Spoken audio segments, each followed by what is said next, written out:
چشمای تو قشنگترین تصویر آفرینشه. کنار تو تاریکی از جهان من پر میکشه. چشمای تو قشنگترین معجزه طبیعته، انگیزه پرواز من به سوی بی نهایته. زیبایی دنیای من عزیزکم، هم نفسم با هر نگاه تو هنوز به حسی تازه میرسم. حسی مثل رهایی از هرچی حصار و قفسه. با تو تمام زندگیم رویایی مقدسه، رویایی مقدسه.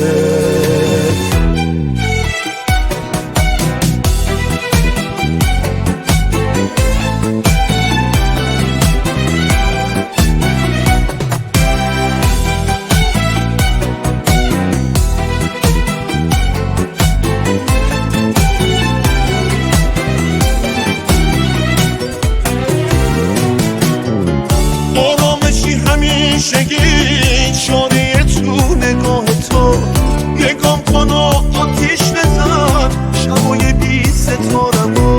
چشمای تو بهانه ای برای زنده بودنه. چشمای تو تمام دنیای منه. زیبایی دنیای من عزیزکم، هم نفسم با هر نگاه تو هنوز به حسی تازه میرسم. حسی مثل رهایی از هرچی حصار و قفسه.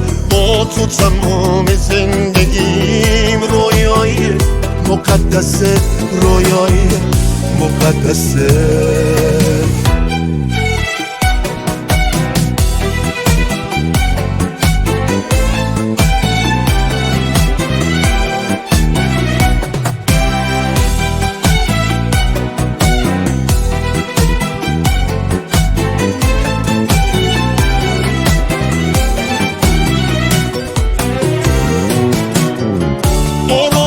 همیشگی شده تو نگاه تو، نگام کن و آتیش بزن شبای بی ستارمو.